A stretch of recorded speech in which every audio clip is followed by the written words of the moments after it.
Tout d'abord, Emir Kusturica, vous êtes né en Bosnie-Herzégovine, en ex-Yougoslavie, étiez un Serbe de Bosnie et avez été naturalisé français il y a une vingtaine d'années. Vous êtes aujourd'hui l'invité de Dialogue franco-russe. Est-ce que vous vous sentez plus latin ou slave aujourd'hui ? Slave. Slave.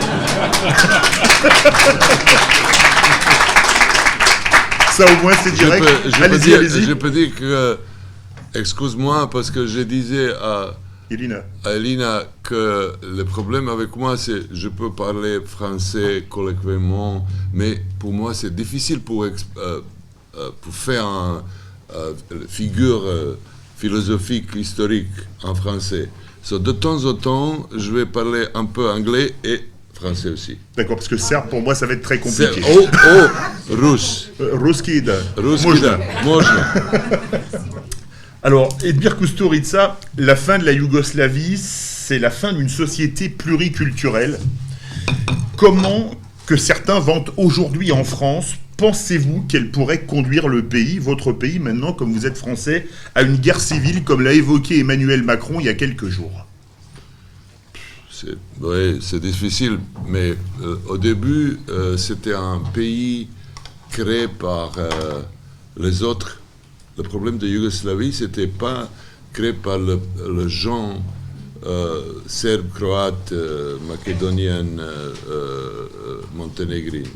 C'était créé par les rois et le club, comment s'appelle, le club maçonnique en France, à Versailles. Les traités de paix, traités de Versailles, Sèvres et Trianon. Absolument oui, parce que si c'était pas, aujourd'hui on va vivre à Yougoslavie. C'était pas le pays qui était créé par égalité historique entre les deux, Serbes et Croates. Ils sont à côté de Autrichiens au Première Guerre mondiale. Nous avions à côté les Français et des Alliés. La fin de la Deuxième Guerre mondiale, c'était la même chose. Le paradoxe de notre vie, c'est aujourd'hui, vous étiez anniversaire de début de la Deuxième Guerre mondiale à Pologne. Il n'y a pas Russes, il n'y a pas Serbes, il y a les Allemands et Croates. Oui. Ça, c'est pas acceptable historiquement, mais c'était notre réalité.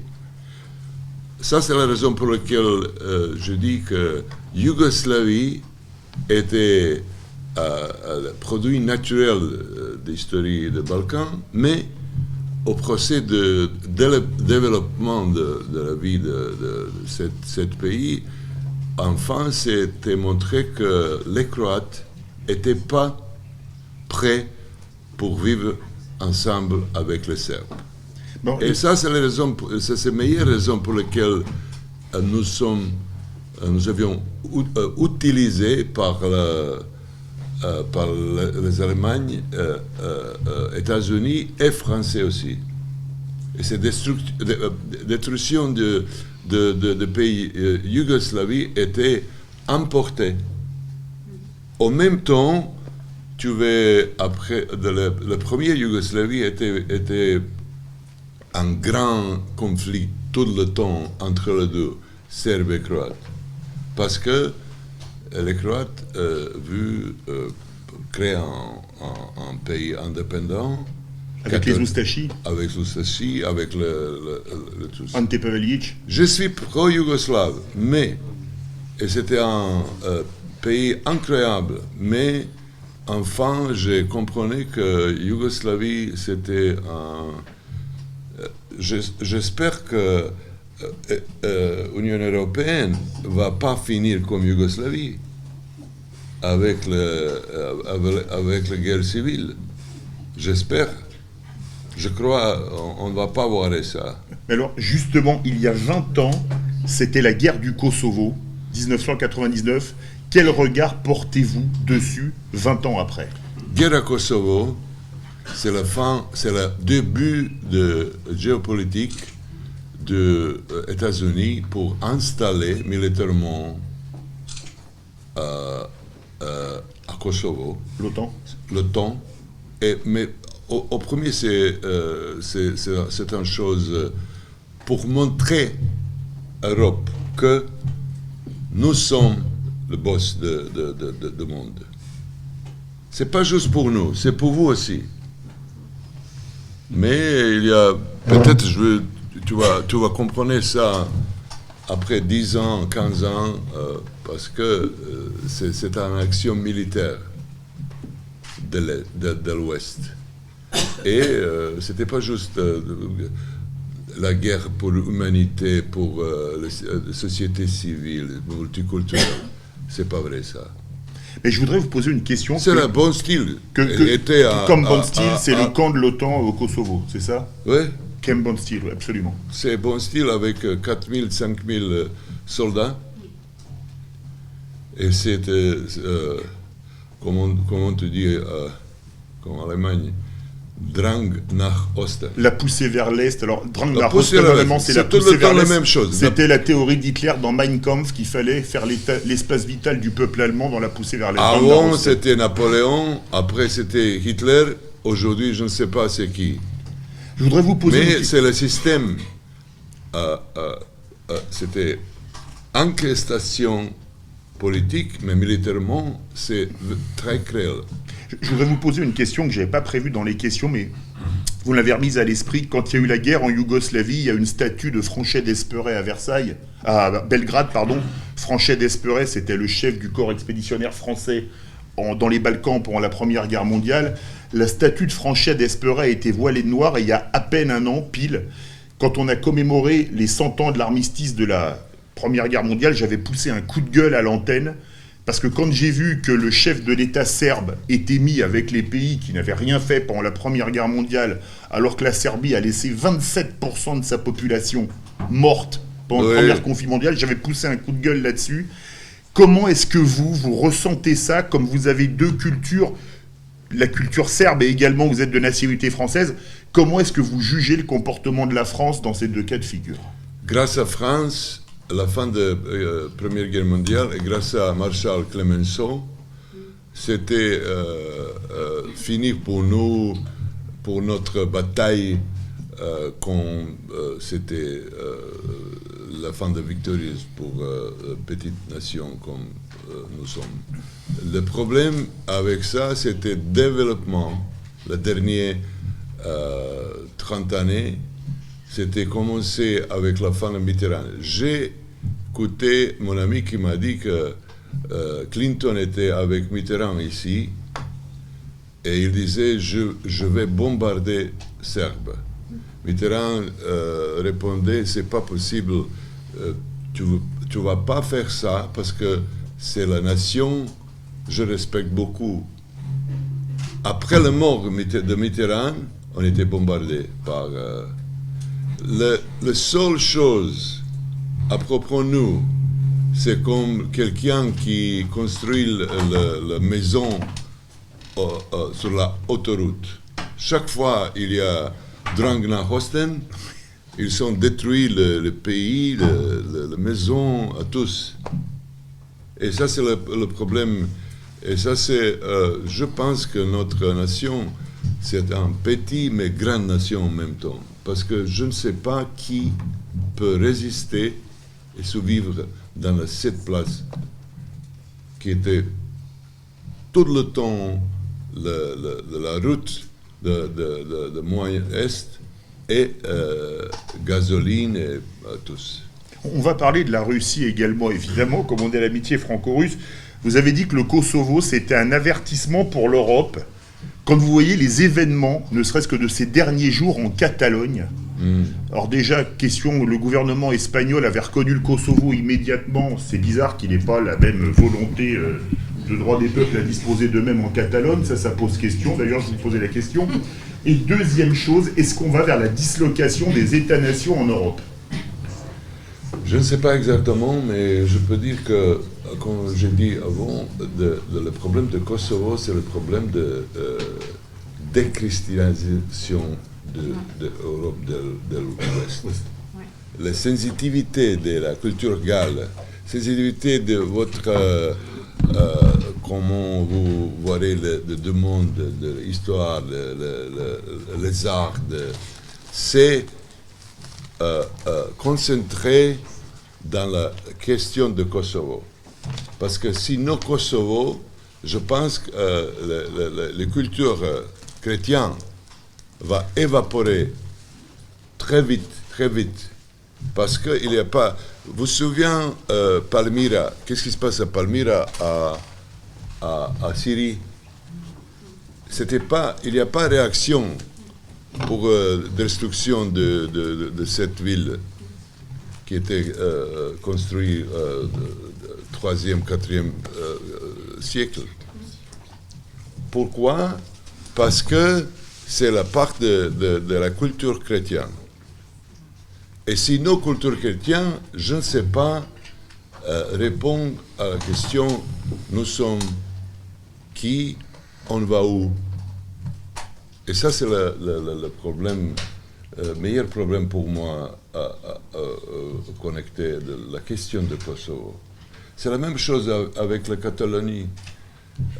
C'est pas la même chose parce que c'était pas Espagne, c'est un grand pays avec un grand problème qui était grandir. Non, Kosovo, c'est le problème de démonstration de la point de début de comment ça s'appelle en français, néocolonialisme. C'est le début du néocolonialisme. Aussi, et c'est Dragana Hosten. C'était toujours la même chose. Commencer avec Napoléon, continuer avec Hitler, et aujourd'hui c'est la même chose. C'est l'hystérie dans les médias entiers, c'est anti-russe, c'est juste incroyable. C'était la même chose comme hystérie contre la Serbie les années 90. Absolument. C'est absolument le même. Les Serbes étaient les méchants dans les médias occidentaux et tous les autres étaient les gentils. Aujourd'hui, que ce soit les Bosniaques, que ce soit les Croates, etc. Alors que, par exemple, les Serbes de Krajina ont été épurés ethniquement par les Croates. C'était plus grand nettoyage. C'était plus grand ethnique nettoyage dans la civile guerre 90. Et quand je disais ça, Bernard Henri Lévy m'a répondu, c'était en anglais, self-managed ethnic cleansing. C'est du nettoyage ethnique auto-géré. C'est comme le self-service. Ça, c'est l'opinion de certains philosophes français. Self-managed ethnic cleansing. Comment ça s'appelle en français? Je l'ai dit, le nettoyage ethnique auto-établi. Il y a expression de serbe, c'est autochauvinisme. D'accord. Ils sont autochauvinistes. Alors justement, ça a été à l'époque assez chaud, notamment avec des Russes qui étaient arrivés en Yougoslavie. Quel est le poids aujourd'hui de l'influence russe dans les Balkans? Je pense que c'est symbolique. C'est pas très très pratique. Il y a connexion, mais le régime à Belgrade, c'était un régime qui joue avec les Américains, avec les Français, avec les Allemands, avec les Russes. Mais je pense qu'aujourd'hui, il y a besoin pour faire un focus russe ou américain. Il n'y a pas possibilité pour jouer Tito aujourd'hui, je pense, je crois. Et le temps aujourd'hui, c'est très très compliqué pour jouer le jeu de Tito. Parce que la fin du jeu de Tito, c'était très dramatique. C'était très anti-russe. Et aujourd'hui, je pense que le président de Serbie, il joue comme ci, comme ça, là-bas, ici, mais je ne suis pas sûr que la fin de ce jeu, on va voir comme quelque chose de très positif. On va parler du monde Si slave. j'étais lui, je vais aller à Moscou, je vais ouvrir la carte, je vais dire, Monsieur le Président, nous sommes avec vous.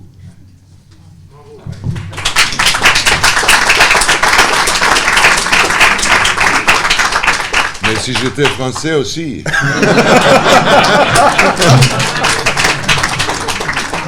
Alors justement, on va parler de la Russie et de l'Occident, du monde slave et du monde occidental. Comment est-ce que vous C'est la voyez- même culture. Oui, C'est la même culture. Ça, c'est la base de ce discours. Nous sommes la même culture. Et ça, c'est grande base pour commencer, non? absolument. Mais comment est-ce que vous voyez aujourd'hui les relations à l'époque de l'URSS, il y a 30 ans, avant la chute du mur, on parlait de relations Est-Ouest, des relations Russie-Occident. Comment est-ce que vous les voyez? Au premier, j'ai écrit, j'ai trouvé un livre dans lequel je trouvais que la révolution russe était emportée c'était créé par Willem II, Guillaume II, le... Guillaume II, et la plutocratie protestante. C'est dire que la révolution soviétique, c'était pas authentique, c'était pas la chose qui était faite par les Russes. C'était un mélange de la combinaison du monde. Si vous allez penser à propos du développement Europe de Première Guerre mondiale, Deuxième Guerre mondiale, le rôle de Woodrow Wilson et après Roosevelt, c'était la même chose. Ils sont prêts pour venir à la fin de la guerre. Et deux fois, hein, c'était la même chose. Pour moi, ça, c'est Kosovo, c'est la troisième fois avec les conceptions de destruction de monde qui nous avions développé pour 51. Parce que c'est une conception qui suit la charte atlantique qui a été créée par Woodrow Wilson et après je pose question. Si, après l'annexion de Sudète, Français et les Anglais commençaient la guerre avec Hitler, Deuxième Guerre mondiale n'était pas comme la fin, c'était la destruction de la nation, destruction de 50 millions de gens. C'est sûr. Ça, c'est la condition pour laquelle c'est pas historique, parce que dans l'histoire, c'est pas possible pour faire construction comme ça. Mais je veux si on peut poser la question à France, l'élite France, l'élite les Anglais, pourquoi? Ça, c'est la raison pour laquelle je pense que Première, Deuxième Guerre mondiale était suivre. Et enfin, les Américains à Kosovo, c'était l'idée de Bismarck pour contrôler, pour créer Middle Europa et contrôler la Middle Europa, l'Europe centrale. L'Europe centrale, et après pour contrôler la route de Thessaloniki, la route vers la Grèce. Aujourd'hui, c'est fait. À l'époque, le général de Gaulle parlait de l'Europe de l'Atlantique à l'Oural. L'Oural, ça inclut évidemment la Russie, ça inclut évidemment les Balkans. Il était génie. Après de Gaulle, c'est un peu de Mitterrand. Non? Est-ce qu'un rapprochement avec la Russie vous semble inévitable? Je pense que le monde entier, j'allais dire Europe, Mitterrand. Pardon, il y a Macron et Poutine qui se sont rencontrés avant le G7, il y a peut-être un réchauffement. C'est pas aussi mauvais qu'avec Hollande quand on n'a pas livré les Mistral, par exemple. Oui. Mais c'est sûr que j'étais à Volga 3 années avant, et j'ai parlé avec un monk français à un monastère russe. Il m'a dit, Mr. Kusturica, l'Union européenne sans Russie va n'exister pas. Et je suis d'accord avec ça, parce que si le territoire euro-asien, c'est pas uni, il n'y a pas possibilité pour développer l'espace, parce que l'espace est à tous. S'il n'y a pas d'espace russe intégré à l'Europe, je ne pense pas on va avoir le futur clairement et avec les possibilités pour survivre. Parce qu'il y a beaucoup de choses là-bas. C'est pas juste grand espace, c'est riche. C'est riche. Ça, c'est la raison pour laquelle nous avons bon style à Kosovo. Ça, c'est la seule chose. Et il y a beaucoup de parler, blablabla, bla, bla, à propos le civil, le droit de transgender, PD, mais ça, c'est pas vrai, ça. C'est la question de Drangna-Hosten. Alors, justement, est-ce que les Américains peuvent empêcher ce rapprochement, notamment entre la France et la Russie ? C'est la question pour quelqu'un qui s'occupe avec les choses diplomatiques. Je ne sais pas exactement, mais pour moi, unité de France et Russie, c'est le futur de la vie à France et à Russie aussi. La même culture, c'est la base. Culture, pour moi, c'est la base. Vous me comprenez ?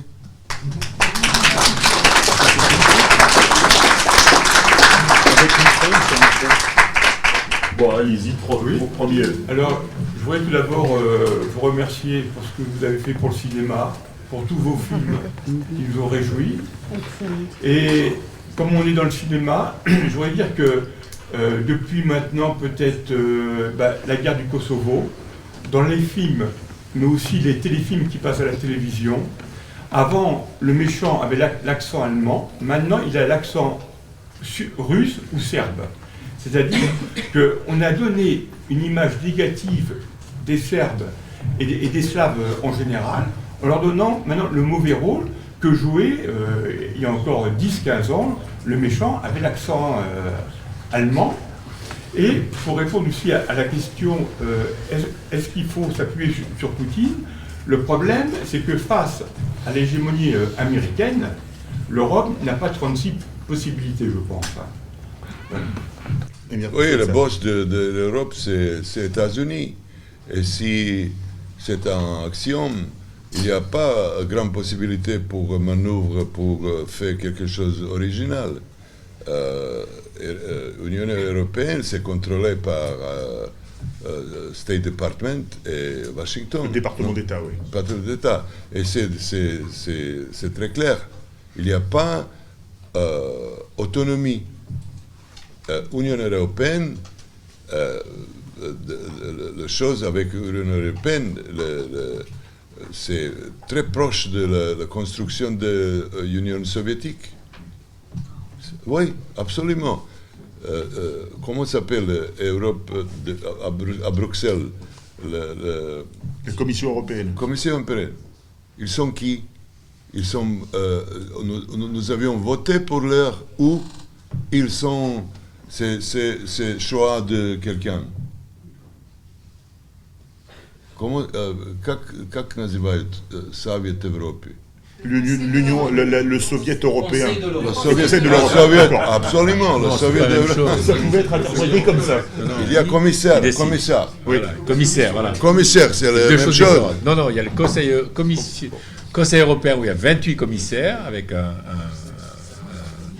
commissaire européen qui est maintenant une dame. Et puis vous avez le Conseil de l'Europe, où là, il y a 47 pays, dont une assemblée parlementaire, dans laquelle il y a aussi la Yougoslavie, il y a tout le monde. Vous étiez reçu plusieurs fois par M. Poutine. Quelle est votre opinion sur lui. Et deuxième chose, pourquoi M. Poutine est autant craint par les Occidentaux? Est-ce que parce qu'il a mis son pays sur de bonnes rails en effaçant la dette russe et ainsi il a bloqué aussi les importations d'OGM, qui est très important pour la Russie? Je pense qu'il ne veut pas diriger le monde, mais il y a question de l'État Russie aujourd'hui, c'est un État capitaliste. Ils sont capitalistes.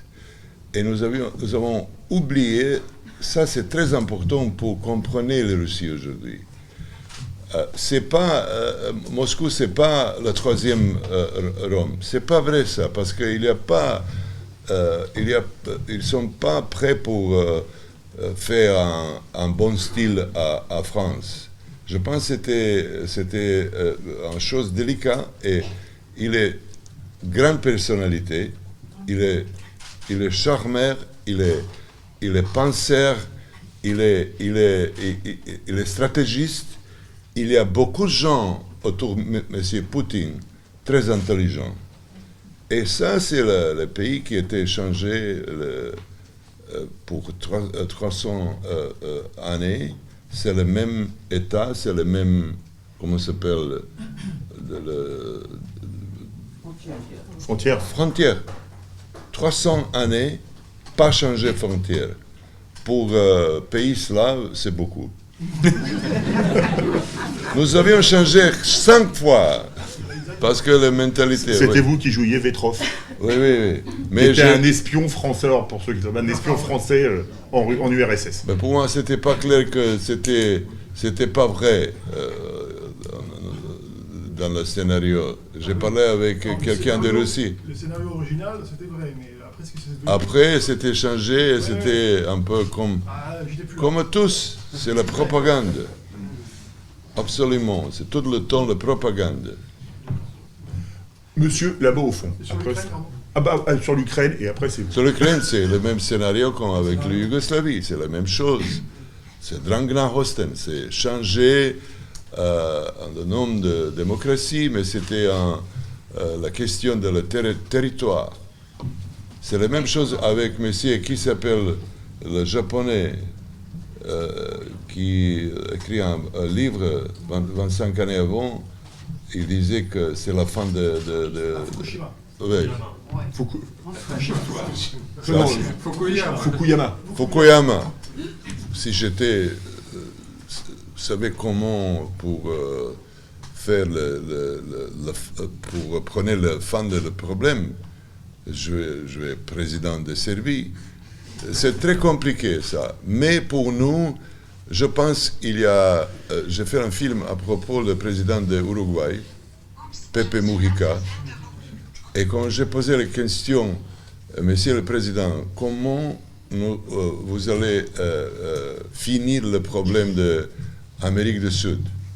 Il m'a dit, je crois que dans le procès, on va finir ça.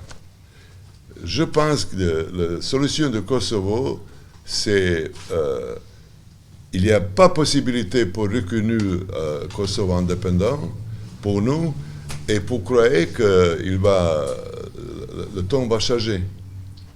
Le temps va changer pour nous. Parce que comme il était des élections à Kosovo, et c'est enfin, j'avoue qu'il y a 900 000 voteurs. 900 000 votants. 900 000 votants. Et après ça, j'avoue que ça c'est quoi? C'est trop petit pour croire que c'est la fin du problème. Il y a 1 million de réfugiés à Serbie comme la conséquence de la guerre civile 90. 1 million qui était poussé par les Croates il y a 1 million de gens qui étaient arrivés à Serbie. Et nous avons plus grand nettoyage ethnique des Serbes de Croatie. Et il n'y a pas le mot dans la médias occidentaux. Il n'y a pas. J'espère que le problème de Kosovo, c'est le problème de la future, pas aujourd'hui. Il y a un procès dans lequel on peut faire beaucoup pour réintégrer Kosovo. Ça, c'est un peu français, réintégrer. Vous savez, pour moi, la question de sécularisme, c'est connecté avec christianisme. Sans christianité, il n'y a pas sécularité. Il n'y a pas l'État laïque si ce n'était pas abattu de l'Église et le problème qui était mélangé, le problème de religion et État. Et si on va parler sécularisme, en même temps, on parle à propos du christianisme. Si on a perdu la base de notre culture, et ça c'est le procès, je vois chaque jour, ça s'appelle le néopaganisme. Oui. C'est très clair. Et s'il n'y a pas culture chrétienne, je pense qu'à la fin de notre vision, de notre existence. Et c'est le procès à Paris, à Berlin, à New York normalement. C'est la question de la missionnaire protestant. Ils ont prôné le Old Testament et ils ont fait un futur avec leur messianisme. Ils sont prédéterminés pour civiliser le monde. Et protestantisme, c'est... J'étais à Londres et j'ai vu la cathédrale de Saint-Paul. Et au crypte de cette cathédrale, il y a toilette et cantine. Ça, c'est la relation de la culture. Et je pense que sinon, culture chrétienne, il n'y a pas culture séculaire. Et ça, c'est très, très connecté. Et la future, s'il n'y a pas Kosovo,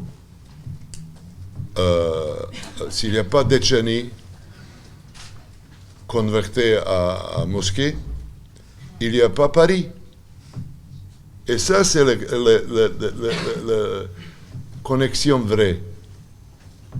Esprit de culture qui était basé sur l'ancien grec et qui était normalement basé sur le Nouveau Testament, avec évangélistes, avec tous, on était comprenés, c'était développé de Moyen-Est jusqu'à Paris. Et sinon, c'est très simple. On va évaporer, on va, comme Hazar, à côté de Crime. Il était là-bas et ils ne sont pas là-bas. Je suis sûr, parce que ça, c'est axiomatique. Oui, parce que vous avez dit des paroles si fortes, c'est pour ça que la chaise s'est cassée. Vous ne vous rendez pas compte à quel point vos paroles sont fortes et puissantes. J'étais sénateur et vraiment, je suis ravi de toutes ces paroles. J'aimerais bien que les paroles que vous dites aujourd'hui soient le fondement chrétien de la culture de l'Europe, des valeurs communes entre aussi l'Europe, puissent s'étendre dans les médias français, parce qu'on a vraiment un véritable problème médias français et européens. Voilà, encore merci en m'excusant d'être obligé de partir, mais j'espère que vous continuerez.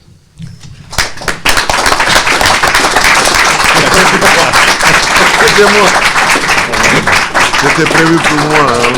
Je sais le rôle de famille Izetbegovic. C'était au début de la guerre à Sarajevo. C'était un compromis trouvé par le président portugais qui était Coutinho. Ils sont prêts à tous pour signer le contrat et si c'était fait, il n'y a pas la guerre. Mais M. Izetbegovic disait oui. Il y a un ambassadeur américain qui venait à Sarajevo de Belgrade. Il avait fait de conversation avec M. Izetbegovic et après ça, il disait non. Il avait dans la main quelque chose pour inviter la guerre. Il disait non, cette proposition.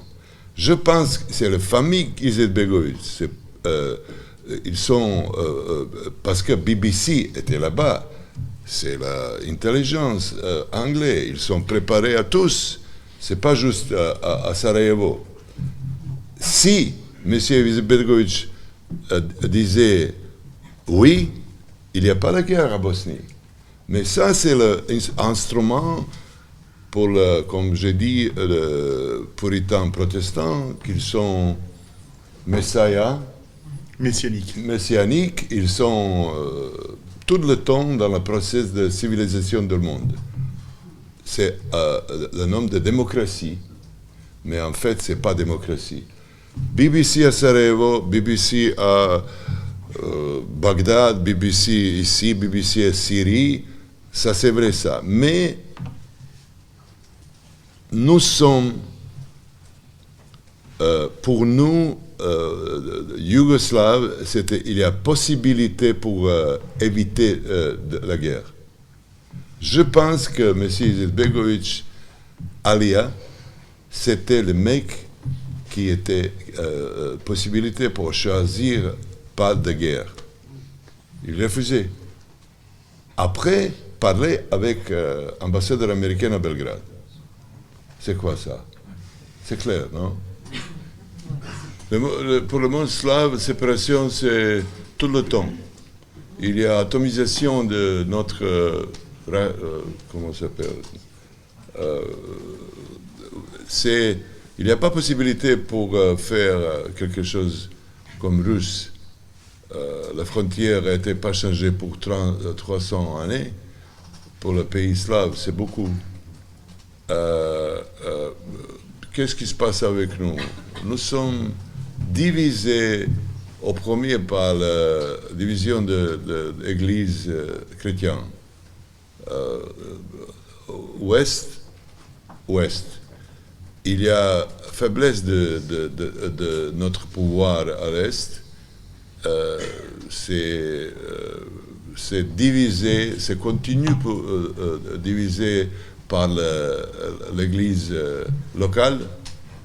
Et il y a beaucoup de choses pour nous ne pouvons pas changer sans le pouvoir de l'Ouest. Mais je pense que les cultures chrétiennes, comme j'ai dit avant, c'est la base de notre futur. Si on va inviter ça, la globalisation va gagner à tous. S'il n'y a pas possibilité pour faire notre culture survivre, c'est pas possible pour faire un planning pour le futur. Slave ou pas slave, c'est la même chose. Nous sommes slaves, c'était prévu pour casser. Je pense que Hitler, après juif, il était à plan pour finir avec les slaves. C'est sûr, il n'y a pas douter pour ça. Je veux dire quelque chose, qu'est-ce qui se passe autour de Kiev à la Deuxième Guerre mondiale.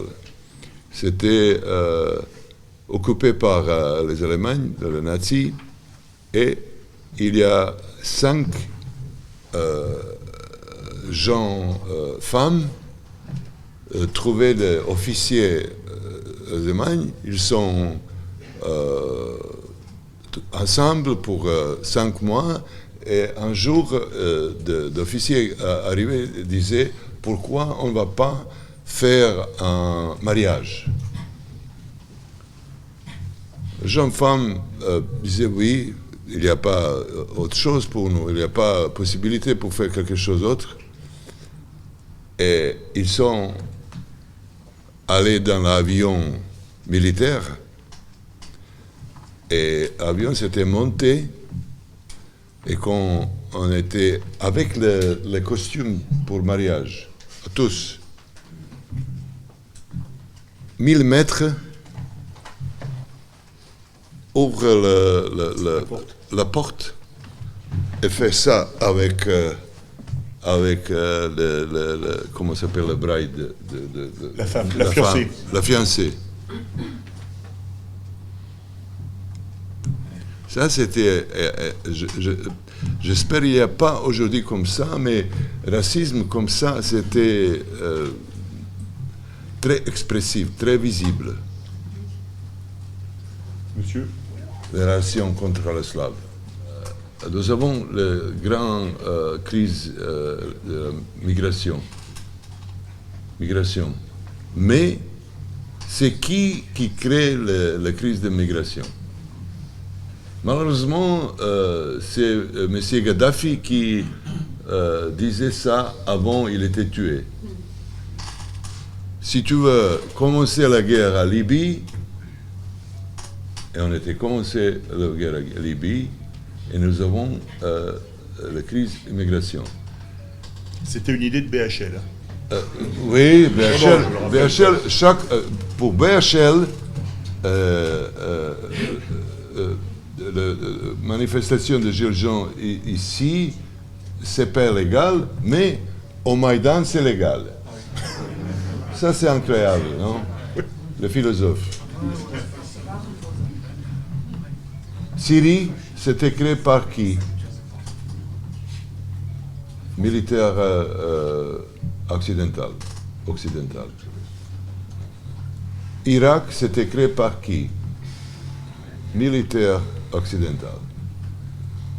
Et c'est toujours la même chose. Ils ont créé la crise et le peuple arrive à Europe de l'Ouest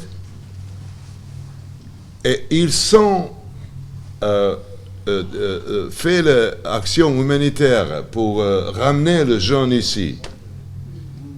En même temps, nous avons Russie avec les musulmans. Ils sont, je ne sais pas si c'était, on peut dire c'est calme. Il n'y a pas de grand problème là-bas. À cause de politique. Et si tu produis la guerre, il y a besoin pour prôner migration. Mais il n'y a pas le mot à propos de cause. Qu'est-ce qui se passe avant la migration? Nous avions fait la guerre là-bas. Et dans le discours des intellectuels français en Allemagne, il n'y a pas de base de le problème. C'est comme ils sont habitués. La guerre, c'est normal, non? Il n'y a pas raisonnable répondre à ça. Pourquoi vous avez fait à Libye le nom de démocratie? C'est drôle, non? Enfin, c'est drôle. Serbie, après Milosevic et avant, c'était une grande bataille pour le territoire, pour imposer le capitalisme occidental. Avec le Siemens, avec les grandes compagnies qui n'étaient pas entrées pendant la guerre civile et en même temps, comme M. Milosevic était le président de Yougoslavie avant Serbie. Après, il y a banqueroute, je pense, c'est le banqueroute. Faillite. Faillite. Morale et en même temps matériel. C'est le problème de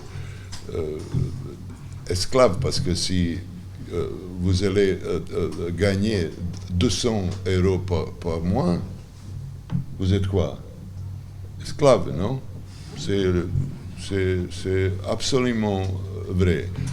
Cette situation économique et en même temps le problème de Kosovo, le problème de Sandjak, le problème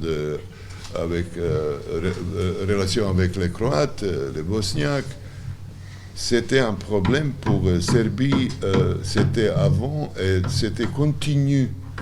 Il n'y a pas de solution pour le moment parce qu'il n'y a pas, comment ça s'appelle, la moralité trouvée. Il n'y a pas de moralité qui peut installer le futur de la Serbie. Autour le problème de compromis avec les Américains, avec les Russes, avec les Français, avec les Allemands, ça c'est pas possible. Je pense que c'est pas possible. Tu sais, c'est le même problème avec les familles.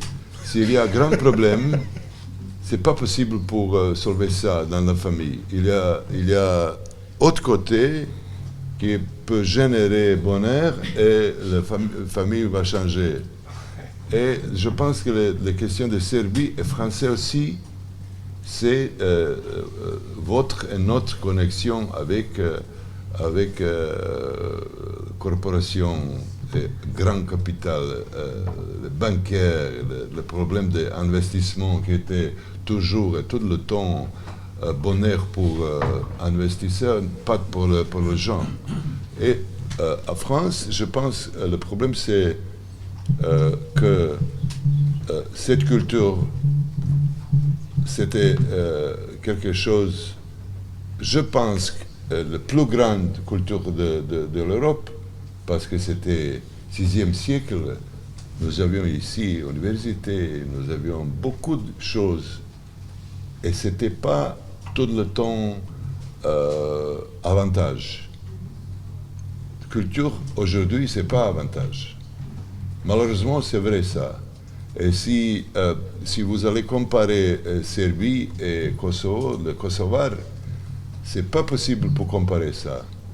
Et de temps travailler contre la nation culturelle. Ça, c'est le problème. Pour comprendre les deux. Et je pense que le futur, si je disais 2 fois, je vais dire la 3e fois, c'est grand problème de notre futur. Si on ne va pas comprendre la base de notre culture chrétienne, on ne va pas comprendre la sécularité de notre futur. Et si c'était néopaganisme, c'est fini pour nous. Ça, c'est la raison pour laquelle je disais que la connexion de Russes et Français, la base, c'est la même culture. Petite différence, mais même culture. J'ai fait ce film parce que c'était à proposition de quelqu'un qui m'a dit il y a président de la République uruguayenne qui conduit tracteur. Et je disais, si quelqu'un qui est président de la République conduit tracteur, il y a besoin pour faire un film à propos.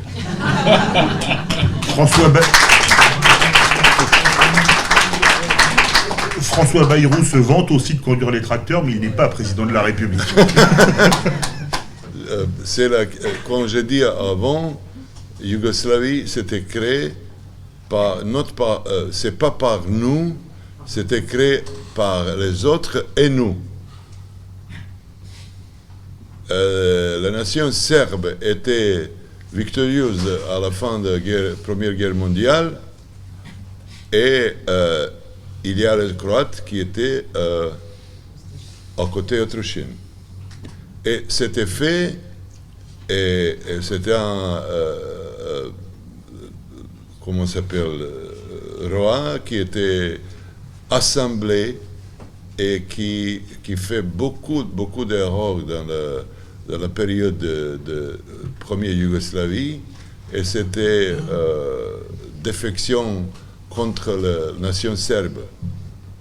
Et enfin, il y a Deuxième Guerre mondiale, il y a fascisme de pays slaves catholiques qui étaient instrumentalisés le peuple croate et ils ont tué presque 1 million de gens. La nation serbe perdu 1 400 000 aux Première Guerre mondiale et 1 million à Deuxième Guerre mondiale. La guerre civile, 30 000, 1 million de gens déplacés. Et après ça, les Serbes prêts pour faire un paix. Mais pour les Croates et pour Bosniaques, je pense que la guerre, c'est pas fini. Malheureusement, les discours de politique croate et musulmans et discours les intellectuels bosniaques, chaque fois,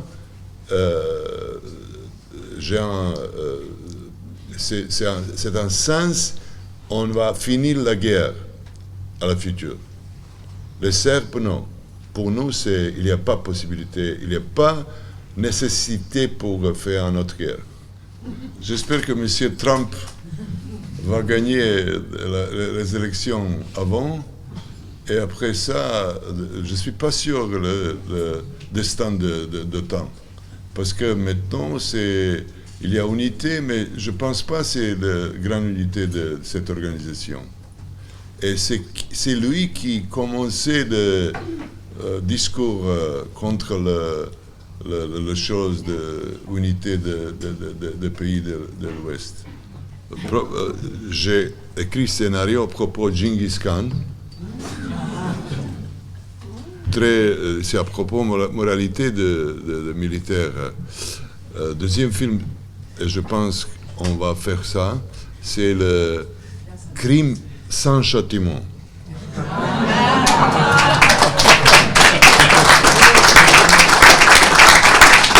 Tu sais, je suis jeune, mais en même temps je suis vieux.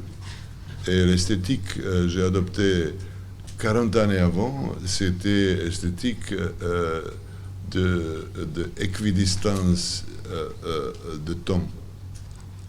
Il y a besoin pour... vous ne pouvez pas faire le film aujourd'hui à propos Kosovo. Moi, je ne sais pas comment. S'il n'y a pas de grande histoire, s'il n'y a pas quelque chose avec les distances, je ne suis pas prêt pour ça. Mais c'est la question de nations qui étaient utilisées, comment ça s'appelle en français, cheap labor. Le travail à bas coût. Le travail à bas coût, et c'était la base pour l'explosion des Chinois. Parce que c'est la langue du capitalisme.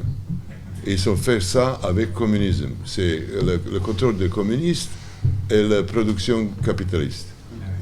C'est un mélange avec civilisation très vieux. Et c'est de la future du monde. C'est pas la question de futur de l'Europe. Parce que futur de l'Europe, il n'y a pas question comme c'était 50 ou 100 années avant. Cette question, c'est pas comment ça s'appelle, c'est pas le destin de le futur du monde. C'est la question particulière, je pense. On peut applaudir Emir Kusturica.